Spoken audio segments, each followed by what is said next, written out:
घराच्या भिंतीवर लावलेल्या सविताबाईंच्या फोटोला हार घातला होता. सविताबाई गेलेला आता बराच काळ झाला होता. घरातील सुतक नुकतंच संपलं होतं, पण मनातील वेदना अजूनही तशीच होती. दत्तूराव जे सविताताईंचे पती होते ते खिडकीबाहेर शून्याकडे बघत बसले होते. त्यांच्या 40 वर्षांच्या संसाराला एका क्षणात विराम लागला होता. त्यांच्या डोळ्यांतले अश्रू थांबत नव्हते. पण मागच्या हॉलमध्ये जे काही घडत होतं ते ऐकून त्यांचं मन खचून गेलं. त्यांचा मोठा मुलगा सुधीर आणि त्यांचा पत्नी नीता आणि लहान मुलगा रोहित, त्याची बायको सीमा सोप्यावर बसून काहीतरी कुजबुजत होते. बघा ना, आईचं कपाट आता उघडलं पाहिजे. त्यातले दागिने, त्या पाटल्या, ते वार्षिक आणि नथ, ते सगळं काही आईने सांगून ठेवलं होतं की मोठ्या सोनेला द्यायचं. नीताने हळूच पण ठाम आवाजात मुद्दा मांडला. सीमा गप्प बसणारी नव्हती. ती म्हणाली, ताई असं कसं? आई नेहमी म्हणायची की धाकटी सून घर सांभाळते, तिला जास्त मिळायला हवं. माझ्या लग्नात मला कमी सोनं मिळालं होतं, हे तुम्हालाही माहीत आहे. सुधीरनी आपल्या बायकोची बाजू धरून म्हणाला, हे बघा, भांडण नको बाबा, इथे बसलेत, व्यवहार तर होणारच होता. उद्या आम्ही शहरात निघून जाऊ, मग काय उरलंय त्यात? बाबांना दागिन्यांविषयी काय करायचं तेही आता ते थोडे जुने झालेत. दत्तूरावांनी मन वळून आपल्या मुलांकडे पाहिलं.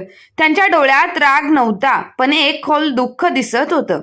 ज्या मुलांसाठी सविताने पोटाला चिमटा मारून हे दागिने जोडले, ती मुलं तिच्या नंतर धातूच्या तुकड्यांसाठी एकमेकांच्या मनावर बसली होती. बाबा रोहितच्या जवळ येऊन म्हणाला, आईच्या कपाटाची चावी कुठे आहे? आम्हाला थोडे ते दागिने बघायचे आहेत, म्हणजे वाटणीसाठी सोपं जाईल.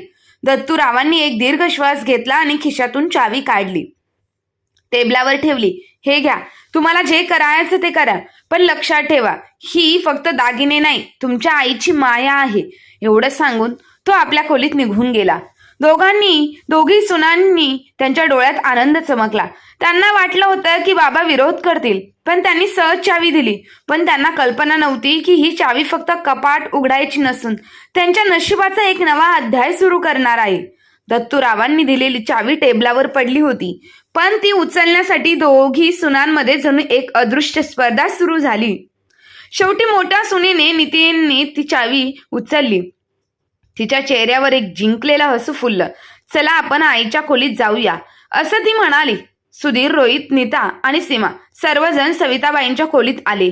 ती खोली अजूनही सविताबाईंच्या अस्तित्वाची जाणीव करून देत होती. त्यांच्या साड्यांचा सौम्य सुगंध तिथे दरवळत होता, पण त्या सुगंधापेक्षा या चौघांना कपाटातील दागिन्यांची लखलखाकी जास्त वाटत होती. नीता थरथरत्या हातांनी कपाटाचं कुलूप उघडलं. कपाटाच्या खालच्या लॉकरमध्ये एक जड लाकडी पेटी होती. ती पेटी बाहेर काढताच सीमाचे डोळे मोठे झाले. तिने पटकन पेटी उघडली. आत मखमली कापडात गुंडाळलेले दागिने होते. पिढ्यांपासून चालत आलेल्या सोन्याचा हार, जड पाटल्या, सविताबाईंना लग्नात मिळालेली नथ आणि अनेक तोळे सोन्याचे दागिने. बाप रे, आईकडे इतकं सोनं होतं, हे मला अजिबात माहीत नव्हतं, असं रोहित म्हणाला. हो ना, पण आता हे कसं वाटतंय? सीमा विचारली. ती लगेच एक सोन्याचा हार उचलली आणि गळ्याला लावून पाहिला. हा हार माझ्यावर खूप छान दिसेल. तसंच मोठ्या ताईंना लग्नात आईनी बरंच काही दिलं होतं. नीताचा पारा चढला. सीमा बघ, माझं या घरात मोठी सून आहे. परंपरेनुसार महत्वाचे दागिने मोठ्या सुनेला मिळतात. आणि सुधीर, तू इतका गप्प काय आहेस? काहीतरी बोल ना. सुधीरने घसा साफ केला. रोहित म्हणाला, ते अगदी बरोबर आहे. मी मोठा मुलगा आहे, घराची जबाबदारी जास्त माझ्यावर आहे, त्यामुळे दागिन्यांचा मोठा हिस्सा आम्हाला मिळायला हवा. तू तर अजूनही स्थिर होत नाहीस. म्हणजे काय, मी धाकटा आहे म्हणून मला कमी मिळणार का? रोहित चिडून म्हणाला. आई मला सगळ्यात जास्त मानायला हवं, असं म्हणत खोलीत वाद सुरू झाला. शब्दांवर शब्द वाढू लागले. तू तर दागिने सांभाळतानाही येणार नाहीस, तू नेहमी हपापलेली असतेस, अशा शब्दात एकमेकांवर वार सुरू झाले. ते विसरले होते की ज्या आईचे हे दागिने आहेत तिचा फोटो शेजारच्या भिंतीवर आहे. जणू ती हे सगळं बघून डोळ्यात अश्रू येत होते. दुसरीकडे दत्तूराव बाल्कनीत बसून हे सगळं ऐकत होते. त्यांच्या कानांवर मुलं आणि सुनांची ओरडाओरड ऐकू आली. त्यांना तेव्हा आठवलं जेव्हा सविताने हे दागिने बनवले होते. प्रत्येक दागिन्यामागे एक गोष्ट होती. तो मोठा हार तो सविताने स्वतःच्या आवडींना बाजूला ठेवून बनवला होता. जेणेकरून मोठ्या सोन्याचं स्वागत मोठ्या थाटात करता येईल. त्या पाटल्या सविताने तिच्या माहेरून मिळालेला थोडासा हिस्सा मोडून बनवला होता, जेणेकरून घरची लक्ष्मी श्रीमंत दिसावी. पण आज तीच लक्ष्मी आणि तोच कुलदीपक होता त्या धातूच्या तुकड्यांसाठी एकमेकांचे लचके मोडत होते. दत्तूरावांच्या डोळ्यांतून पाणी गळू लागलं. त्यांना दुःख नव्हतं, त्यांना दुःख होतं ते संस्कारांच्या पराभवाचं. ते हळूच उठले आणि सविताच्या खोलीच्या दारात जाऊन उभे राहिले. तिथे युद्ध चालूच होतं. नीताने एक हार ओढला होता तर सीमाने दुसरी बाजू धरली होती. पुन्हा करा दत्ता मोठ्या आवाजात ओरडले. त्यांच्या आवाजात जर पाहून चौघेही दचकले. बाबा तुम्ही मध्ये पडू नका, सुधीर म्हणाला. आम्ही फक्त आमचा हक्क मागतोय. तुम्ही आता म्हातारे झालात, तुम्हाला या कटकटी कशाला? आम्ही ठरवतोय ते ठरवू द्या, दत्तूरावांना म्हणाले. दत्तूरावांना धक्का बसला. त्यांचा स्वतःचा मुलगा त्यांना बाहेरचं समजत होता. ज्या हातांनी सुधीरला चालायला शिकवलं त्या हातांना आज मुलांनी बाजूला केलं. हक्क, दत्तूराव शांतपणे म्हणाले. या दागिन्यांवर हक्क सविताचा होता आणि आता ती नाहीये, तर हा सगळा मालकी हक्क माझा आहे. तुम्ही तिचे दागिने वाटताय, पण तिची आठवण कोणी वाटून घेणार आहे का? तिने तुमच्यासाठी केलेला त्याग कोणाला हवा आहे का? बाबा इमोशनल करू नका, सीमा पटकन म्हणाली. सोन्याचे भाव किती वाढलेत माहीत आहे ना? हे आमचं भविष्य आहे. दत्तूरावांनी त्यांच्याकडे पाहिलं. त्यांच्या मनात काहीतरी शिजत होतं. त्यांनी पाहिलं की आपली मुलं आता आपली राहिली नाहीत, ती पैशांची झालीत. ठीक आहे, दत्तूराव म्हणाले. तुम्हाला वाटणीच हवी ना? उद्या सकाळी 10 वाजता आपण वकिलांकडे जाऊया.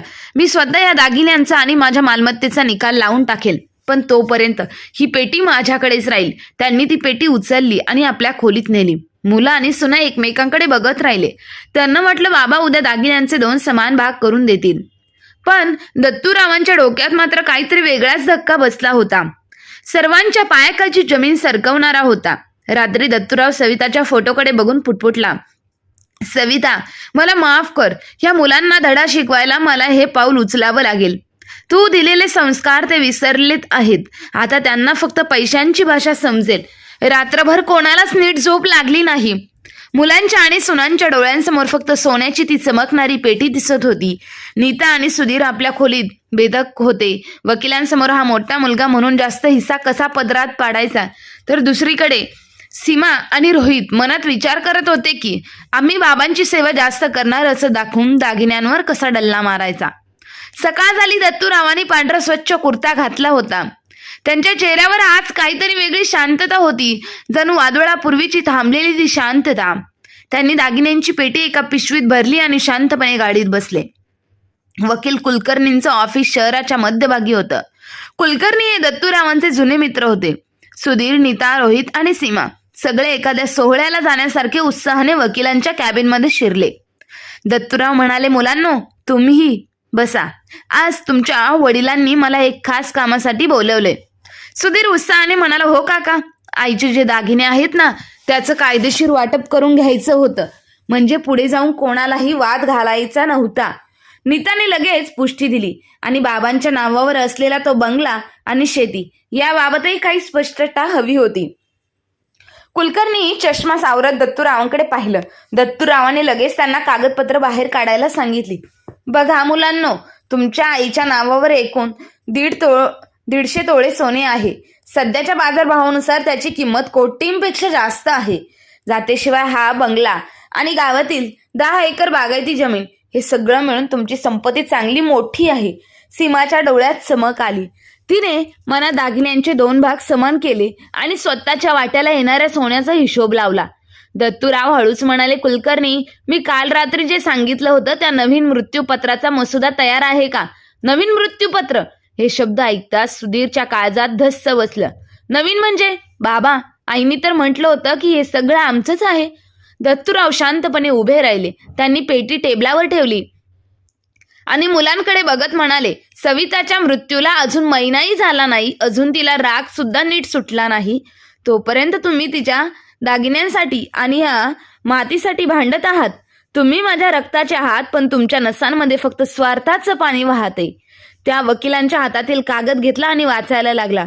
मी दत्तू देशपांडे आज माझ्या पूर्ण शुद्धीमध्ये हा निर्णय जाहीर करतो की सविताच्या नावावर असलेले सर्व दागिने मी आज एका प्रसिद्ध ज्वेलर्सकडे विकणार आहे. काय चौघे हे सगळे एकाच वेळी ओरडले.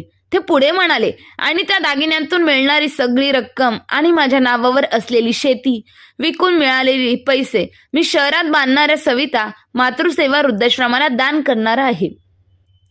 तिथं अशा आई वडिलांना आश्रय मिळेल ज्यांची मुलं पैशांच्या लोभात नाती विसरून गेले आहेत. सुधीरचा चेहरा रागाने लाल झाला. बाबा, तुम्ही वेडे झालात का? आमचा हक्क तुम्ही असा दान करू शकत नाही. आम्ही कोर्टात जाऊ. दत्तूराव हसले, पण त्या हुशीत दुःख होते. सुधीर, हे सोनं तुझ्या आईने तिच्या लग्नातून आणि कष्टातून जमवलं होतं. त्यावर पहिला हक्क तिचा होता आणि आता तो माझा आहे. जोपर्यंत मी जिवंत आहे तोपर्यंत ह्या मालमत्तेवर तुमचा 1 रुपयाचाही हक्क नाही. आणि हो, ह्या बंगल्याबाबत मी निर्णय घेतलाय. हा बंगला माझ्या मृत्यूनंतर चॅरिटेबल ट्रस्टला जाईल. तुम्हाला इथे राहायचं असेल तर तुमच्या उत्पन्नातून भाडं द्यावं लागेल. नीता ओरडली, हे तर अनपेक्षित आहे. आम्ही तुमची एवढी सेवा केली, ही सेवा आहे का? दत्तूरावांनी विचारलं. नीता, गेल्या 13 दिवसांत तू एकदाही माझ्या खोलीत येऊन विचारलं नाहीस की मी औषध घेतलं का? तू फक्त कपाटाच्या चावीवर नजर ठेवून होतीस. आणि रोहित, तू तर काल रात्री आईच्या कपाटाची चावी चोरण्याचा प्रयत्न केलास ना? रोहितने मान खाली घातली. त्याचं पितळ उघडच होतं. दत्तूराव कुलकर्णींना म्हणाले, ही पेटी तुमच्याकडे ठेवा. उद्या बँक उघडली की पुढची प्रक्रिया करू. आता मला घरी जायचं होतं. दत्तूराव बाहेर पडत अचानक ऑफिसमध्ये एक शांतता पसरली. मुलांच्या स्वप्नांचा वाडा पत्त्यासारखा कोसळला होता. ज्या सोन्यासाठी ते आईच्या आठवणी विसरून बसले होते, ते सोनं आता त्यांच्या डोळ्यांसमोरून कायमचं निघून जाणार होतं. घरी जाताना मुलांच्या मनात वडिलांबाबत आदर नव्हता, उलट जोरदार राग होता. पण त्यांना हे समजलं नव्हतं की हा फक्त एक धक्का नव्हता, तर दत्तूरावांनी त्यांना सुधारवण्यासाठी आखलेला एक सापळा होता. वकिलांच्या ऑफिसमधून परत आल्यावर घरातलं वातावरण अगदी स्मशानभूमीसारखं शांततेसारखं होतं. पण ही शांतता कोणाला तरी पश्चाताप झाल्यामुळे नव्हती, तर हातातून निसटलेल्या कोट्यावधींची संपत्ती परत कशी मिळवायची याच विचाराने होती. सुधीर, रोहित, नीता आणि सीमा रात्री उशिरापर्यंत सुधीरच्या खोलीत बसून काहीतरी बोलत होते. बाबा खरंच असं करतील असं मला वाटलं नव्हतं. सीमा डोळे पुसण्याचं नाटक करत म्हणाली, शहरातल्या वृद्धाश्रमाला सगळं देऊन टाकणार, मग आपण काय रस्त्यावर यायचं? सुधीर रागाने फेऱ्या मारत होता. बाबांना वयामानानुसार वेळ लागलाय. कोर्टात आपण त्यांना मेंटली अनस्टेबल दाखवायचं. हो शकतो का? जर ते सिद्ध झालं तर त्यांनी केलेलं कोणतंही दान बेकायदेशीर ठरेल. रोहितने मान हलवली, पण दादा, वकील कुलकर्णी बाबांचे मित्र आहेत. ते आपल्याला मदत करणार नाहीत. उलट बाबा अजून चिडतील. त्यापेक्षा आपण आपली स्ट्रॅटेजी बदलू. तर स्ट्रॅटेजी काय आहे? नीताने विचारलं. हो रोहित, तो पुढे म्हणाला, बाबांना आता काय हवंय? प्रेम आणि आदर. आपण त्यांना तेच दाखवू. पुढच्या काही दिवसात आपण त्यांची एवढी सेवा करू की त्यांना स्वतःला वाटेल की त्यांनी आपल्यावर अन्याय केला आहे. एकदा का त्यांनी तो दान करण्याचा कागद फाडून टाकला की मग आपण पाहूया. नीता, हा विचार खरंच भारी आहे. आता त्यांना भावनिक जाळ्यात अडकवायला हवं. नीता आणि सीमा, उद्यापासून तुम्ही दोघींनी किचन ताब्यात घ्या. बाबांना जे हवं त्याच्याकडे लक्ष द्या, नको ते टाळा. सुधीर, तू बाबांच्या पायाशी बसून त्यांची माफी माग. दुसऱ्या दिवशी सकाळी दत्तूराव जेव्हा बाहेर आले तेव्हा त्यांना घराचा अंदाज बदललेलं दिसलं. डायनिंग टेबलवर त्यांना आवडणारा उपमा आणि गरम गरम चहा तयारच होता. नीता आणि सीमा दोघी साडी परिधान करून डोक्यावर पदर घेत उभ्या होत्या, जे त्या कधीही करत नव्हत्या. बाबा, हा नाश्ता करा. नीता अगदी गोडल्या आवाजात म्हणाली. दत्तूरावांनी त्यांच्याकडे एक कटाक्ष टाकला. मुलांच्या ह्या बदललेल्या वागण्यामागचा हेतू स्पष्ट दिसत होता. समाज आणि माणसं वाचलेल्या माणसाला हा मायेचा मुखवटा ओळखायला वेळ लागणार नाही.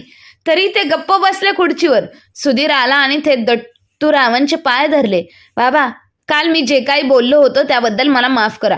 पैशांच्या नशेत मी काय बोललो ते मला समजलं नाही.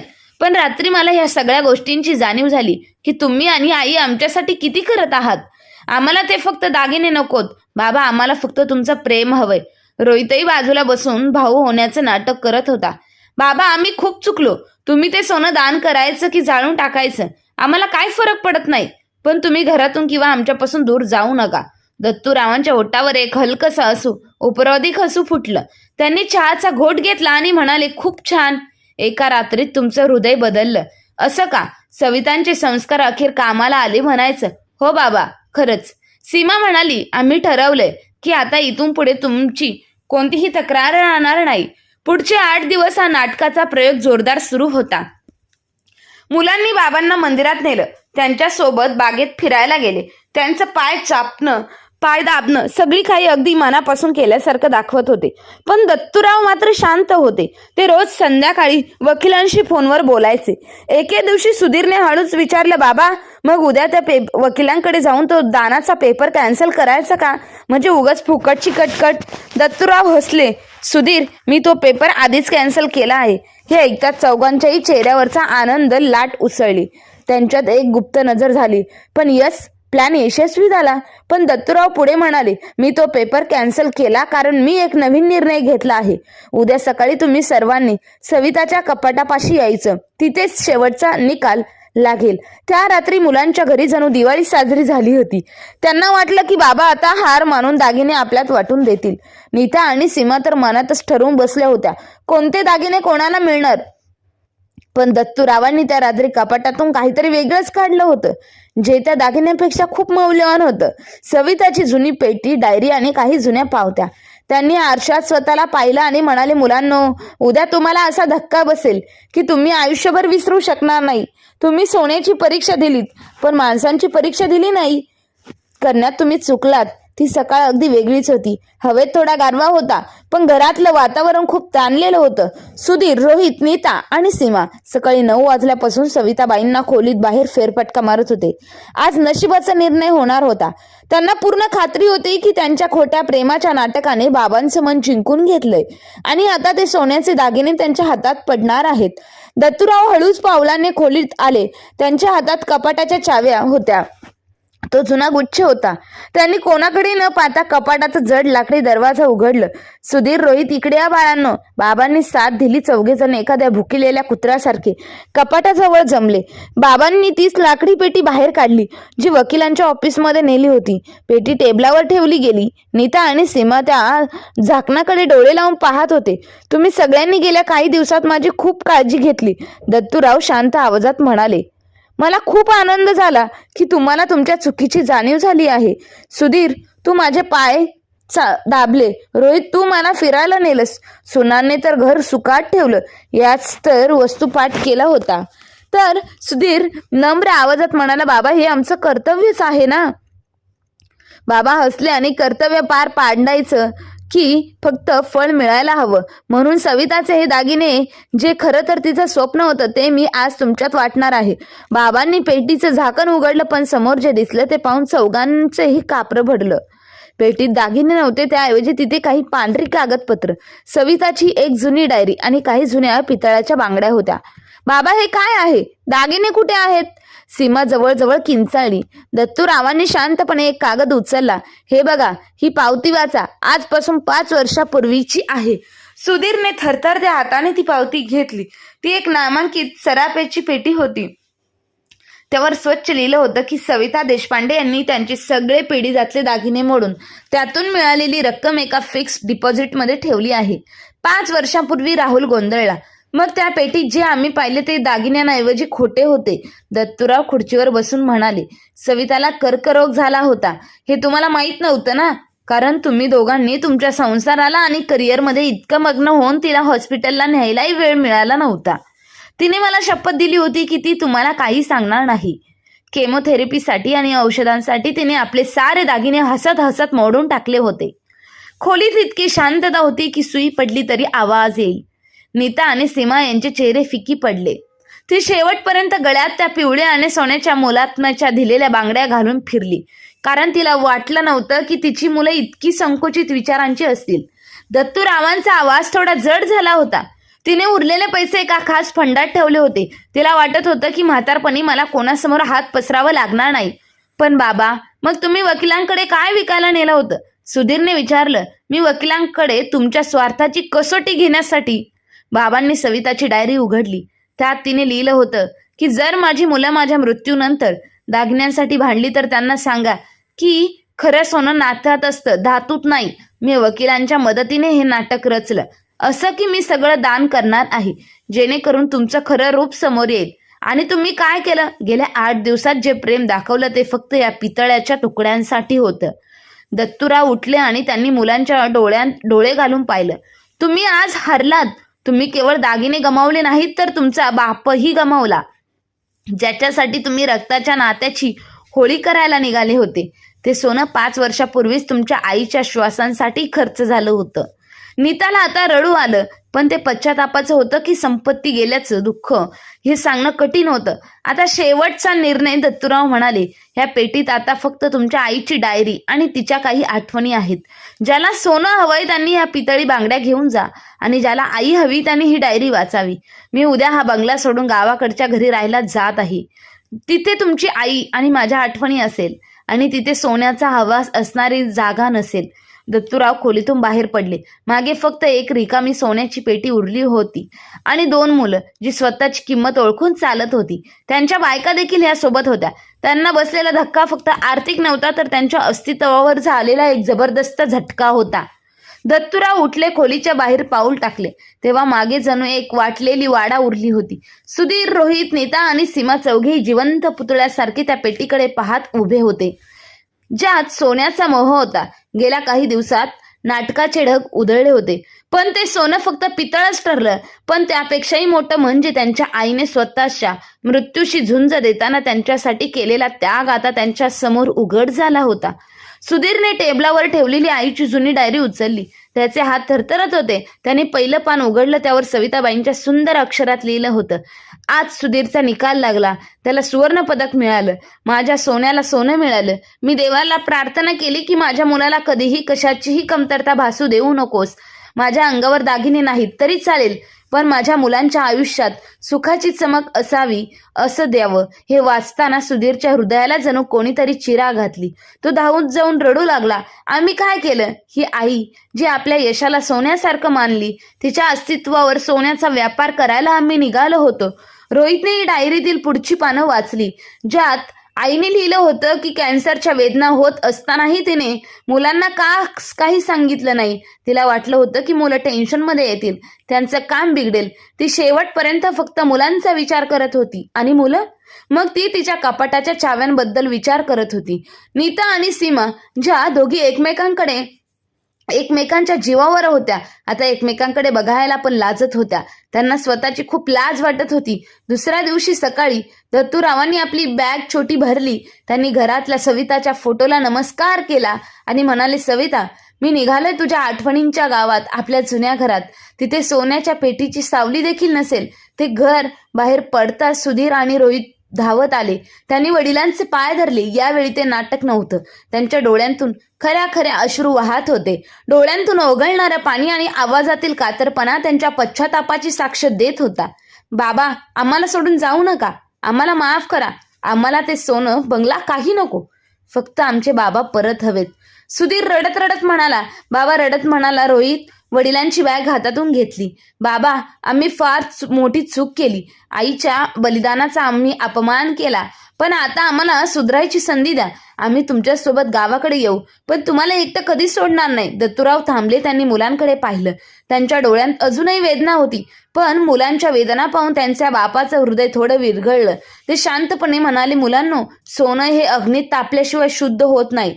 तुम्हालाही त्या सत्याच्या अग्नीत तापावं लागेल, तेव्हा तुमचं मन शुद्ध होईल. पण लक्षात ठेवा, तुटलेलं मन आणि गमावलेला विश्वास पुन्हा मिळवणं सोन्यापेक्षाही महाग असतं. नीता आणि सीमा पुढे आल्या आणि त्यांनी पदर पसरून सासऱ्यांची माफी मागितली. बाबा, आम्ही चुकलो. आम्हाला घरच्या लक्ष्मीची किंमत कळाली नाही. कृपया आम्हाला एक संधी द्या. दत्तूरावांनी एक दीर्घ श्वास घेतला. ठीक आहे, मी गावाकडे जाणार आहे, पण कायमचा नाही. मी तिथे आपल्या जुन्या वाड्याचा जीर्णोद्धार करणार आहे. तिथे मी एक छोटा दवाखाना सुरू करणार आहे, जिथे सवितासारख्या गरजू लोकांना मोफत उपचार मिळतील. पण तुम्हाला खरंच पश्चाताप झाला असेल तर तुमची कमाई, तुमचा वेळ आणि तुमचं प्रेम ह्या कामासाठी द्या. तेच तुमच्या आईला दिलेलं खरंच सोनं असेल. काही महिन्यानंतर गावाकडच्या त्या जुन्या वाड्याला नवा रंग चढला होता. पाठीवर मोठ्या अक्षरात सविता स्मृती सेवा केंद्र असं लिहिलं होतं. सुधीर आणि रोहित आता दर विकेंडला गावी येऊन तिथल्या कामात मदत करायचे. नीता, सीमा तिथे येणाऱ्या रुग्णांची सेवा करत असे. आज सविताबाईंची पुण्यतिथी होती. दत्तूराव बागेत बसले होते. मुलांनी आज त्यांच्याकडे एक भेट आणली. त्यांनी बाबांच्या हातात एक छोटीशी पेटी दिली. बाबांनी पेटी उघडली. त्यात सविताच्या जुन्या तोड्यांच्या डिझाईनचे नवीन सोन्याचे तोडे होते. सुधीर म्हणाला, बाबा, आईने आपले दागिने मोडून आम्हाला जीवदान दिले. हे दागिने आम्ही आमच्या कष्टाच्या पैशांतून बनवले. हे तुम्ही आईच्या फोटोसमोर ठेवा.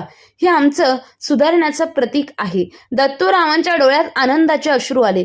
त्यांनी तोड्यांकडे पाहिलं आणि मग आपल्या मुलांना कळालं की सविताने दिलेले संस्कार आता खरंच सोन्यासारखे चमकत होते. ते हसून म्हणाले, आज खरंच माझ्या घराची वाटणी झाली आहे. पण ही वाटणी दागिन्यांची नाही तर प्रेमाची आणि कर्तव्याची आहे. घराचं वातावरण आता खूप सुगंधी झालं होतं. भिंतींवरच्या सविताच्या फोटोतील चेहरा सुद्धा आता शांतपणे हसत होता. सोन्याचा मोह संपला होता आणि नात्यांची सोनकळी पुन्हा एकदा घट्ट गुंफली होती. तर मित्र आणि मैत्रिणींनो, तुम्हाला ही आजची कथा कशी वाटली कमेंट करून नक्की कळवा. आणि आवडली असेल तर आपल्या चॅनलला लाईक, शेअर, सबस्क्राईब नक्की करा. धन्यवाद.